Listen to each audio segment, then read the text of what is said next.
Do you mind if I show you this question? Okay.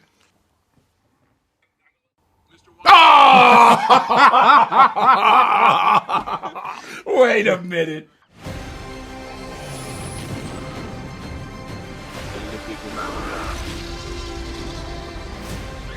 Where we're going, we don't need roads. Take your father's strength. His name was Maximus, and I see him in you. I know there was a version of Gladiator 2 years back that was going to bring back Russell Crowe as Maximus, I believe, in the underworld, and I feel like we get a little bit of hint of that in this movie. I'm genuinely curious as a movie fan how that was going to work, and did it get as far as having conversations with Russell Crowe? Nick Cave was writing the script. Of course, I was writing in tandem with Nick. Problem is that Russell was dead, and so I worked out, how do I bring back somebody from the dead? So you got to find out a portal.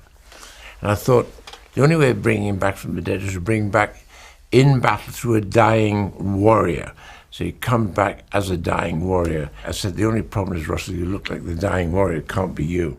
So it never really worked. Right. It's a good idea. It's a great idea. It's a very good idea. Yeah. Off that, big point, I kept a hold of sticks because I wrote sticks for that then, and then it didn't apply, didn't work, but it worked now. In our film, yeah. The river sticks, those sequences are incredible. Restore order. I must have power. So you and I have been doing this for a long time. I don't do bits and I don't do shtick, and I normally don't really do fan questions, but I came across two gentlemen in Chicago who asked me a question about your performance, and it was such a good question that I did not want to take credit for it. I said, well, put it on camera and I'll show it to him. Do you mind if I show you this question? Okay. Mr. Washington. I have a question. Wait a minute. Do you do all your own stunts? Got my two sons. So I figured if anyone could ask a fan question, My sons. it would be, so they want to know, do you do your own? You do some stunts in this. No, I do not. I do some of my own stunts. My days of doing stunts are getting near to the end. You make it look good. You make it look really good. Now the young boy needs to learn. Paul, he's flying around, getting thrown around 50 times. You can do that when you're 28, 29. Roll cameras, action! Paul, I'd heard that there was a line in the script, something along the lines of Lucius has become Maximus. Yeah. I'd love for you to take me to the day on set when you had to sort of film that note, what that line meant to you when you read it, and how you convey something like that as an actor. You convey it through the brilliance of how Ridley works visually. Like, you can't obviously morph into somebody that you're not, but what I think the line is implying is that he is ready to step into a leadership role. The whole journey for Lucius in the film is going from an individual to a reluctant leader. So when he puts on Maximus's armor, you see that he is ready to step into his bloodline, his legacy, and to lead the gladiators around him. This is about survival! Survive! I'd imagine that whenever you're cast, when you get this part, you have to know some of the questions you're going to be asked to doing all this. One of them, of course, being, did you talk to Russell? Did you call Russell? What did Russell say? So is there a moment where you think, I'm going to get asked this, I need to make a conscious choice one way or the other whether or not I'm going to do it? Because I know it's a question everyone's going to ask. You know what? I didn't think about that bit until now. When I read the script, I was like, oh, Lucius is a different entity. I think what I would love to discuss with Russell about is like the kind of trade war stories, having completed things that are, we've gone through similar experiences with it. I felt confident in having Ridley at the helm and the way I work as an actor that I wanted to, because ultimately I have to stand behind this entirely by myself. There's no excuses, you can't rely on anybody beyond the script and the director and yourself. So you've got to become an island unto yourself, I think. You have something in you. I knew it from the start. Did you now? One of the things I most love about watching you in this film, I love watching you watch people. Because the whole time I'm sort of seeing the wheels turning, I'm seeing you sort of judge everybody, sort of what's going on. Even as something as like an eye shift, I thought was brilliant. What is a moment from that first film you would love to have seen him watch? What would he have said if he had seen Maximus say, are you not entertained? Are you not entertained? Internally, he would have said no. We make it out alive. It's a testament to Ridley's skill, not just as a director, but his editorial skill, when he's where he is and for the reason he's where he is. It's not arbitrary. So I completely trust him and just give him my whole bag of stuff or whatever he needs, and he uses it as he will. It's a testament to him. I just told him, sir, the movie's a masterpiece, and he gave me the coolest response. He said, I know, I made it. Excuse me. And I said, okay.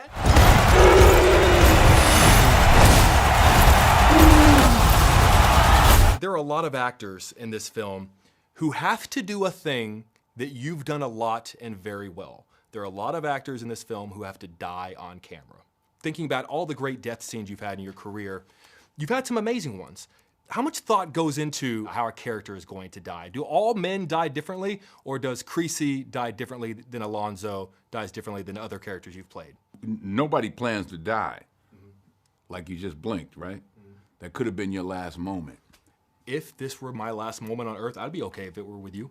Well, I'm happy for you, but that is not the case over here. I mean, I love you, and I'm glad that you I appreciate that you just talked to my sons and all that. They said, how'd he go out? Well, he went out talking to Denzel. Went out talking to Went out talking to Denzel. Mr. Washington, I could talk with you all day. I just want you to know, sir, you and I have been doing this for a long time, and I appreciate it. I'm glad it's not my last day on this earth, but if it were, you and me. A long time. I got on underwear older than you. You should really change your underwear. Yeah, I think so. I will now. How old are you? 40? I'm looking at the hair. 46. Oh, I'm 36. Oh, well, why you're the one talking about you so old? I just said we've been doing this a long time. That ain't long. American Now, Gangsters. youngsters. I'm trying to go. Wait a minute. You didn't do it. So you were 20? I started doing this when I was 18. Oh. Yes, sir. Okay. All right. Okay. My name is Maximus Decimus Meridius. I've always heard a story on the original Gladiator that Russell did not want to say the famous, I will have my vengeance in this life or the next. And I will have my vengeance in this life or the next. I'd love to know, one, if that's true, and as a director, how do you know when to listen to an actor, and how do you know when to tell an actor, trust me, do it this way? I think Russell and I agreed it was a bit of a comic strip line, but when he got his voice and his head round it, he can say anything. He can read the telephone book, so can this guy, and it's going to be interesting. And that's what it was. So I said, Russell, just do it. I think it will fly. Okay, then, that's it. He did it. Was there ever a moment where maybe you pushed back against Mr. Scott? I think me and Ridley have a similar sensibility in terms of I don't think we're drawn towards any kind of sentimentality. There was a speech before the naval battle, which was initially in the script, was a longer speech, and I felt like it was going to be tricky to deliver because of where the character was at that moment. So we did a couple of takes of that, and then I asked Ridley if I could just say the line, this is about survival, survive. This is about survival! Survive! That was you? Yeah, it was yeah. The abbreviation was great. The thing that blew my mind was watching how he shot the opening sequence in Morocco. We were scheduled to be in Morocco for about 4 weeks. We got out of there in 9 days. That's insane.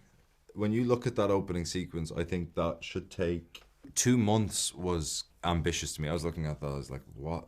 There's no way we're gonna be here for 3 months. We shot it in nine days, and watching how artful it is, but also just there's no dead time because Ridley knows it's all well and good having 12 cameras, but you have to know exactly where to put them, and you need to know not where they are now, but what's the quickest way to move them for the next setup. And watching that, I was like, this is a master at work. Yeah.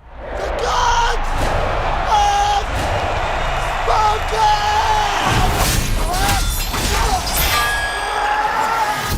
Teased Gladiator 3. Is that the definitive end to this story? Is this chapter 2 of 3? This is chapter 2 of 3. Who knows where it'll go? Because nothing is impossible. And we ended on a question. Mm-hmm. And the question's a big question because he's in denial of anything that represents the Roman Empire, which was evil. And I'll leave it there. Where does he go next?